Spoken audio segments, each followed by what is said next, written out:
so excited. Let me know if you know Inspiring Vanessa.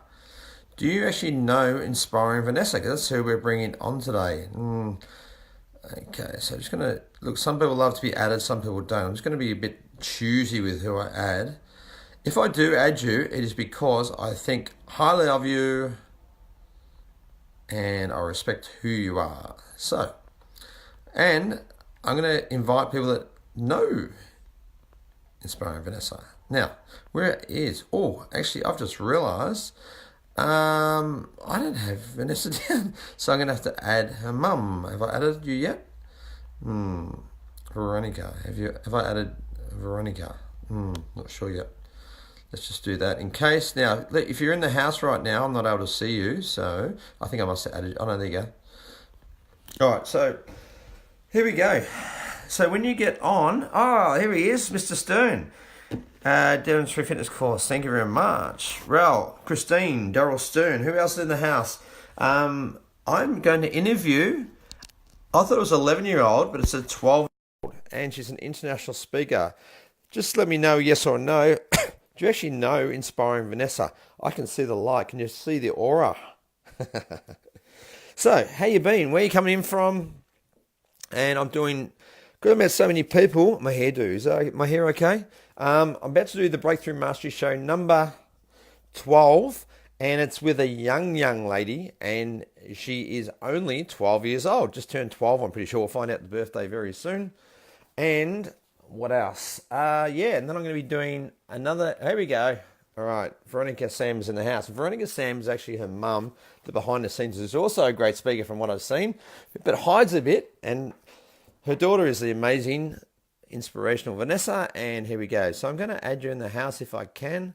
Just going to give you a wave. Lou's in the house. Daryl's in the house. Who else in the house? And Veronica. Yep, I'm going to add you on. Here we go. So I'm sure you've done this a million times. Let's get excited because it's got to be quality, not quantity. I've got less than half an hour with this amazing young lass, and she's all the way from the UK. Obviously, I've just come back to the UK. I had the honour of seeing her again, not meeting her because I've met her before a few times, and she's connecting right now. Inspiring Vanessa, how are you? Cheers. Hi, I'm good, thank you. You done your hair? You done your all dolled up? I was literally like blow drying my hair so many times because my hair was not looking right. So finally it's looking right for this interview. So yeah. Well, I'm excited. I hope you're excited too. It's funny, we Excited. only saw each other a few days ago in the UK, and now I'm back in Melbourne, Australia. It's cold here because we're down the south. The north's warm and the south is quite cold now. Yeah, Melbourne. It was raining a couple days ago, like for the whole entire day. We were actually going out on that day, so we got like completely soaked on that day. But I think it's okay now. Yeah. That was Sunday, wasn't it? I remember I was there and I got drenched. I was in a singlet and shorts, and it was just cold and drenched. Yeah. Like. And I'm so excited to have you here today. And we have to make it a short, under half an hour, because I've got like 3 interviews. Like, it's crazy here, but it's like whatever it takes. And it's 6 a.m. here in Melbourne. But it's like, just to spin out what time. But I'm looking forward to going through a few things with you. And what else? And I'll say a little bit about you and what I think about you, and then you can just add in how amazing you are. So we met. I think it was April last year. I think it was the first time I come to London. Or I knew about you. I've been following you for a while through Luke Scott, I think it was. And then when I come over for the first time, I think it was April last year, I saw you speaking, or we caught up, I don't remember, through your mum. And I've just been wrapped with whatever you do. But for some reason, I thought you were 8, or did you start when you were 8, international speaking, or what was it going? I was 9. So last year when I probably met you, I was 10. Yeah, or 11. Yeah. 11 or 10. No, 11, sorry. Yeah, so, 11. So you're getting old. You're getting old, do you think, Yes. Well, look, as far as I know, you're a speaker, you're an author. I hope you got your book to plug later on. But yes. You're all over your YouTubes, all over your social. I'm jealous of your social media. Like, you're just on fire. And, you collaboration. I'd like to talk about collaboration soon, because you know, your Eric Hose or your Luke Scotts or whoever else, you can plug a few of those guys, because you have to have that. And we need to this is one thing I've learned. Like, I'm 50 now, would you believe? I'm over the hill. And but it's taken me so long. So it's good that you got to such a great start, and your mum's such an influencer, because I've been trying to do everything myself for so long, and I've realized that, you know what, I don't have to do everything. I can relax and breathe and actually just collaborate, just communicate, and just sort of chill out a bit more. And actually, it's nicer to be in a team, like, you know, to do the workshop with Luke and Natalie and all that. We did that the other day, and it was so much nicer than trying to create a workshop in London by myself. And, you know, you've got to pay whatever, and then you got to get bums on seats. So it's actually so much nicer. So anyway, so I suppose, what can you add? What can you add about your great self that I haven't? And then maybe who do you like to team up with? Who's your coach? You know, who do you appreciate? Yeah. Okay, so I'm gonna start by introducing myself, and then I'll go into like collaborations and things that you were talking about. So you pretty much touched on all the things that I do, but I'll say it anyways. So I'm an international multi-award-winning motivational speaker. I've been doing it for 2 years. Um, Everything started at the same time, so it's not like I did YouTube before I did speaking. Everything just started. Everything, all my social media, all my speaking gigs were launched at the same time, so they all grew as one. So that was really exciting as well. I am also an author, and I actually have 2 of my books in today, which we'll probably be talking about later on in this interview. So make sure you guys stay tuned. I am also a child presenter, YouTuber, and I recently just became a blogger as well. So yeah. High five. High five. Internet high five. Wow, you're out there. You're pumping. Yeah, it's all happening. And do you get a lot of people coming to you all the time, like, "Oh, come on my show," or come and do this, or do you feel like you're getting momentum? I think that we get like more. It's like a little bit. It's not like every single day, or like 10 people are emailing us. Oh, can I do an interview? Or they're all on the same day, and we kind of need to do everything in one day and get stressed out. But we get it quite often. But I think it's best having it spaced out, because in that way you can pay attention to the interviewers. Because otherwise, if you have like one, the next time you're going to be stressing yourself out about that one. So I think it's good how they pace how people come to us and ask for interviews. So yeah. Well, talk to the gods and see if you can even out and make it a bit more consistent. All right. So, okay. So the fantastic. That's about you. And then who do you appreciate? Like, what is it? Was it your mum? Was it, did you use was it all mum, or was it a bit of you going like, "I really want this," or how did, like when you were at school, you said, "This is what I want to be," or did it just turn up from the heavens? It was kind of both, because we attended an inspirational seminar, which was the first time I was going to speak on stage. But the thing that happened is the only reason why we went to that event is because my mum started her personal development journey, or we started our personal development journey. So that's kind of like how I got into motivational speaking. But motivational speaking does not run in our family. I know that my mum likes to talk one-to-one to people rather than speaking on stage in front of a lot of people. So I'm pretty much the only one in the family that is that speaker in the family. But it's amazing. Yeah, so she's always been supporting me. My mum has been supporting me, but she is not a speaker, but she is a bubbly person. So it's just weird how it came along to me, but I'm very glad that it did anyways. All right. And who's been, obviously mum's been number one influencer, but who else has been? Yeah. How did you? I've seen you with a few people. Who would they be? And how'd you start off, and how did that impact you, and how did you get from A to B type thing? Well, if you're talking about like idols, I have many idols. If I wanted to say every single one of them, I would have had to make a list before this, and I probably would have been here for half an hour just answering questions. So I'll narrow it down to the main top people, or let's say the top 5. So obviously my mum, we were talking about already, so she's in the top 5 obviously. Then is Ellen Degeneres, because my dream has been, or why I kept on doing speaking, was to meet these certain people, or to make an impact and make them notice me. So one of my biggest dreams was to be on, or it is still to be on the Ellen show.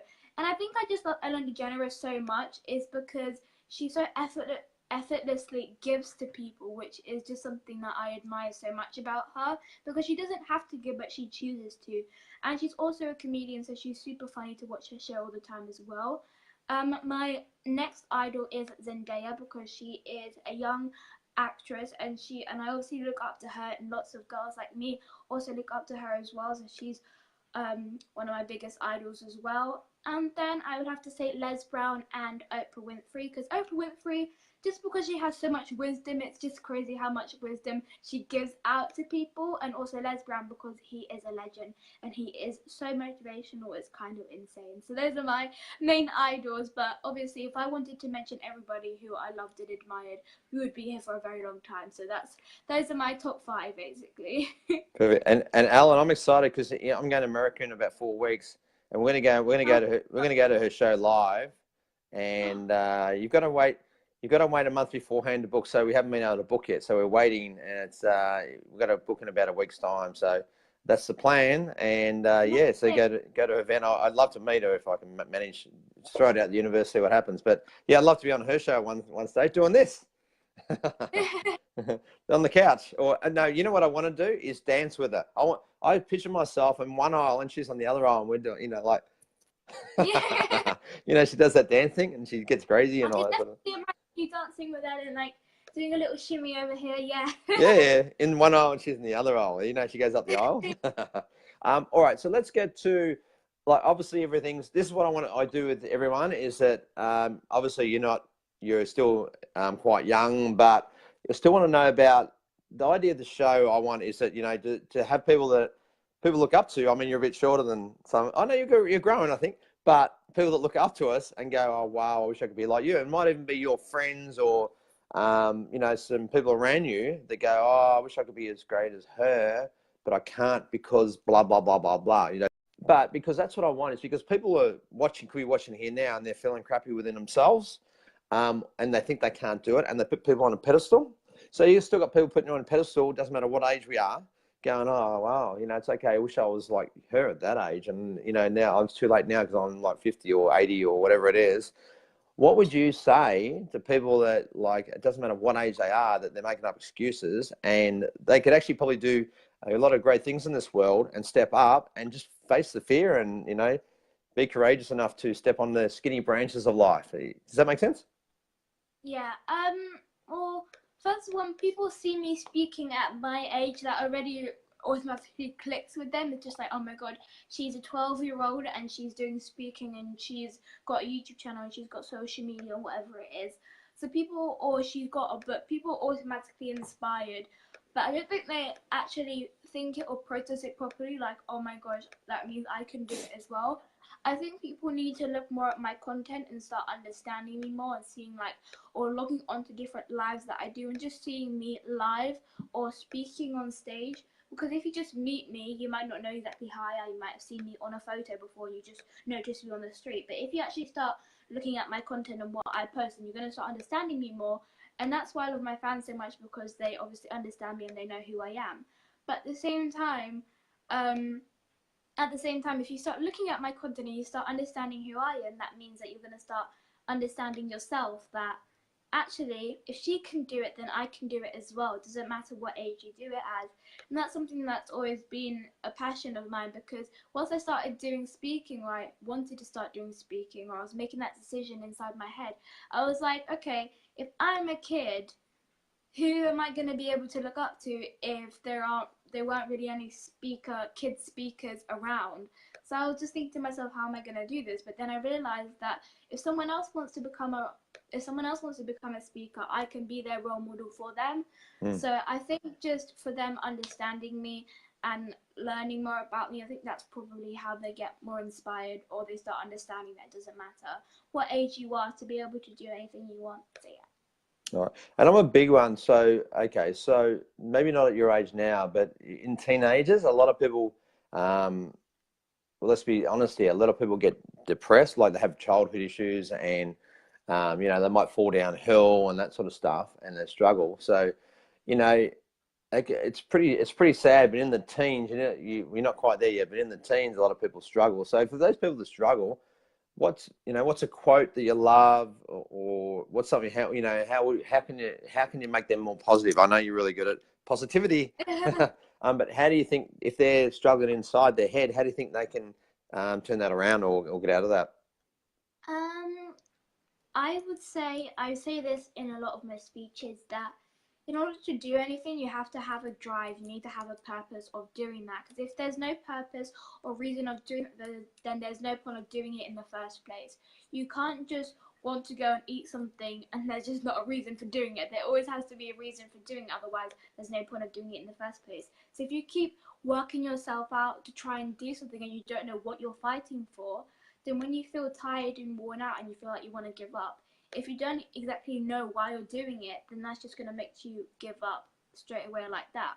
So that's why I always say to people, make sure you have a drive that you know is going to be there and it's going to pick you up and it's going to help you keep on going. Because if your drive isn't that important, it's not going to be able to be that important or there to make you want to carry on.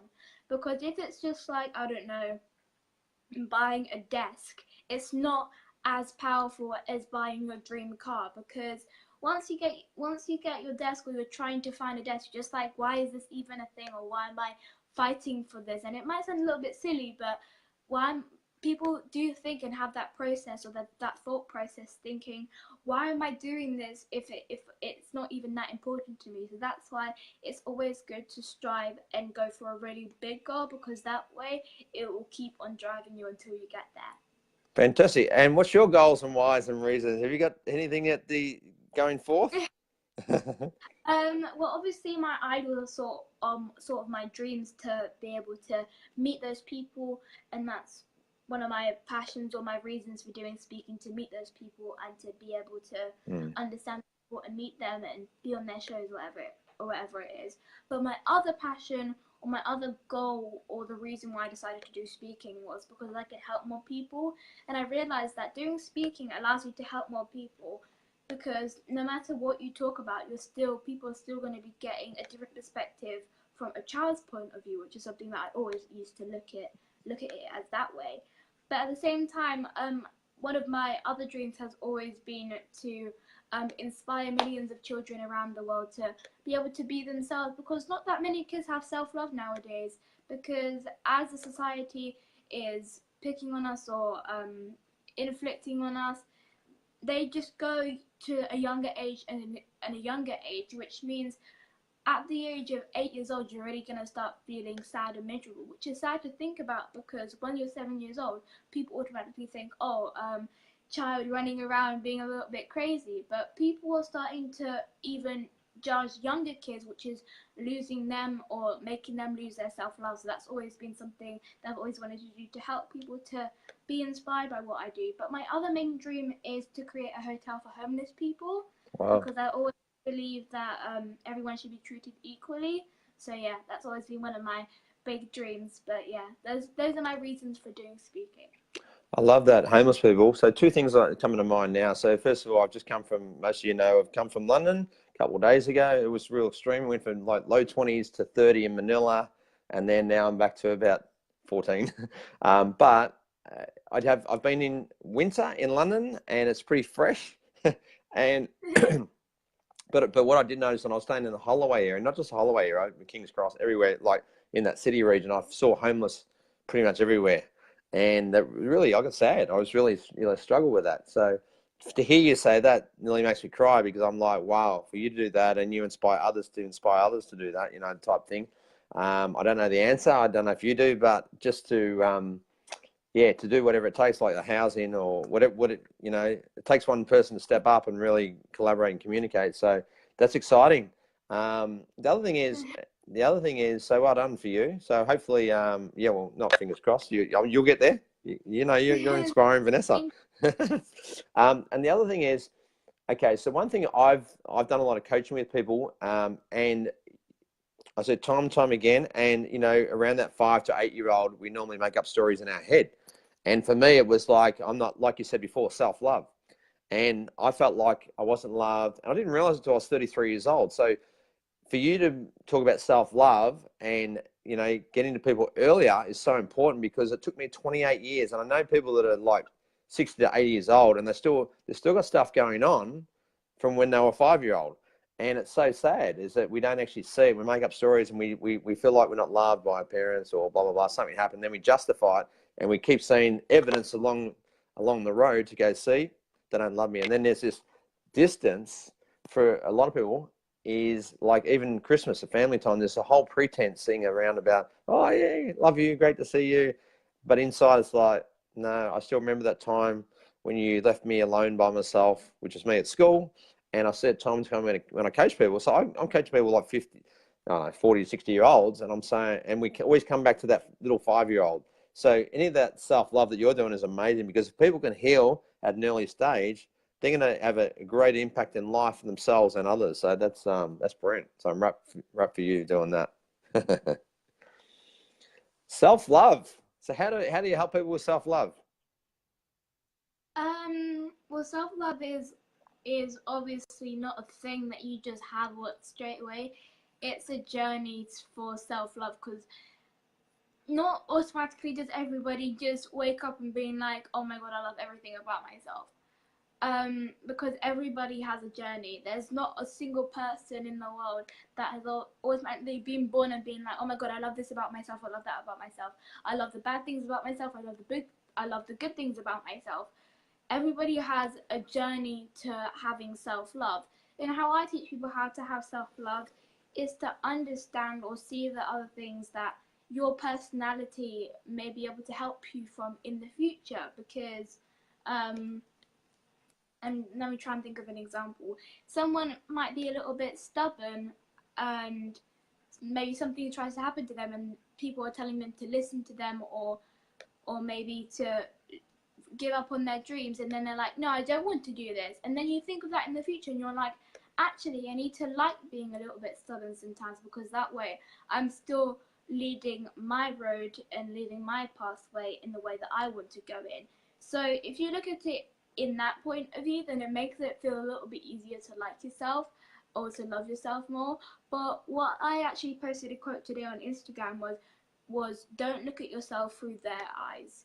And it basically means that don't look at yourself through their eyes, because they may look at you like a not very nice person. But if you start looking at yourself through their eyes, that means that you're going to start losing your self-love straight away, just like that, in a click of a finger. So that's why it's so important to look at yourself how you look at yourself, and to always be accepting of who you are, because everyone is an individual and not everyone is going to look like everyone. It's only unless you're identical twin, but identical twins aren't even identical. There are always some sort of difference with it. So you need to understand that you're the only individual, or you're the only person that looks like that in the world, and the only person that has that personality. So you need to own that personality. Great. All right. So what are your main challenges? Let's say 3. If you can't get 3, that's okay. What are your main challenges, and how do you get out of it? I don't really get that many challenges, but if I would say, like in the past when I first started, I got cyberbullied. So when I first announced what I did in my primary school, I think about 2 weeks later or a week later, someone from my school started putting hate comments on my YouTube channel. And they just started doing it on almost every single video, and it just got to the point where it was really bad, and I was just hurting. Like every single time I've come back from school, people would make fun of me reading certain books because I was the only person that was reading a personal development book in that class. But even though I had to kind of ignore them, I still knew that, oh, this is going to help me in the future. But when I get home and you just feel worn out and you just feel sad, that's just the point where it just breaks you. And it did get to that point, unfortunately, but now I understand that not everybody's going to enjoy what you do. But I think I had to go through it in order to understand that, because if I never went through it, I would never understand, and who knows what would have happened. So I'm glad that I went through it. But for anybody who might be going through something, or people are not exactly accepting of who you are or what you're doing, just always remember in your head, just always remember that not everybody is going to like what you do, but there are still going to be people who like what you do. So always focus on those people instead of focusing on the negative of sides, because otherwise you're going to start becoming, or negativity is going to start becoming or inflicting on what you do on a daily basis. So that's why it's really important. But otherwise, that was my biggest challenge, getting hate from people I knew. But otherwise, everything's pretty clear. Great, and that's where a lot of people give up on life, or give up on the tough times, and let's water off a duck's back, and not attached to what people look. And the more successful you become, the more you're gonna have some haters or some people that get jealous, or they try to bring you down. You know, you got to be able to ride the waves and just go. You know, and it's like we're sensitive souls, and we just sort of go, oh no, and then so. Don't give up. You got to stay with your why, your reason. You got to keep going with what you're after in life. Like for you, you've got big games to play. You know, your self-love, helping people with self-love themselves. You got a house for homeless people. You've got the drive. You're not going to get a couple little weird sort of ejections or upsets or hate people that are just going through a rough ride that are jealous, to not let it stop you from going towards your main drive and your focus. That's great. So we'll have to round out in a couple of minutes. So we want to give you a plug shortly, and just what's your number one quote? What's your number one quote? It's probably hard. You probably had a few of them. Number one quote, or two if you want. Do you have one? Oh, on the spot. Pressure's on. I've got a book of quotes. Maybe there you go. Pull one. fling for it. Oh, okay. Wait. Oh, flick for it. Yeah, it's all right. It's like one of those books where you pull out and it's just like, oh, let's meet today. Can I give you 3? Yeah, of course. Go for it. Thank you. Okay, so the first one is one that I actually was like thinking of, and then I automatically thought of it, and I was just like, oh my gosh. So the first one that I made is what if stands for I fear. And when people like say, what if this happens, what if that happens, it basically means I fear that this is going to happen. So when I thought of it, I was like, oh my gosh, this actually makes a lot of sense. So I think that's one of my favorite quotes, because it just came to mind and it made total sense, which was a little bit crazy, because I was like, how does this make so much sense? And it just automatically popped into my head. So the other two is the one about bubbles. Oh, that's back to fun. And it is called Opportunities Are Like Bubbles, so you need to catch them before they pop. And it's a really nice quote, because it just teaches you about grabbing opportunities. And then the last one is called, or the first quote that I've ever made is called, life is like a flower, so try and keep those petals on, which is basically means that you need to remind yourself that you only have one life. So those are the 3 of my favorite quotes that I would say. But there are so many quotes that I'm inspired by and I understand every single day, but those are the 3 top ones. Well, there you go. So if you want to know more quotes, or you want to know more about Inspiring Vanessa, so how can they get in contact with you, and then show your books? And then we've only got a couple minutes, so we might have to do a part 2. So yeah, give yourself a plug. There you go. You got open stage for a minute. Okay, so these are my 2 books. As we were saying in the beginning, that I am an author. So the first one that I have written is called The 5 Secrets to Public Speaking Success. And when I say public speaking, people may get a little bit scared, like, oh my gosh, I do not want to speak on stage. But public speaking also helps you with your confidence and your self-love. And it also helps you with being yourself. And when I started doing speaking, that helped me become more inspired, and that helped me become more confident to become who I am today. So public speaking is completely ideal, because it also helps you with sharing your message across the world, and also making yourself more confident while you're doing that. Fantastic. And my second book is Vanessa's Book of Quotes, Inspiration on the Go. So basically a quick book you can put in your bag, and if you're feeling a little bit down, just go to any of the pages and read the meaning of the quote. And when I say meaning, is because you have the quote on the side, and then you also have the meaning about it, because I feel like if you have more meaning to it, or if you write the meaning of a quote, it helps other people understand it even more. Because I know that sometimes when I read a quote, I didn't understand it, but then if I look at the meaning of it, I understand it a little bit more, and I see the message behind it. So that's why all the quotes have a meaning behind it. There are 30 of my own quotes in there. You can find both of these books on my website, www.inspiringvanessa.com. You can also find them on lulu.com. Fantastic. We're going to have to wrap it up, but brilliant. We might have to get you back again later on down the track. And so love you and leave you, and send hugs and love to your mum. And I've got to jump on another one. So look forward to chatting soon, either in London or online. Bye. All right. Bye. See you guys. Love you.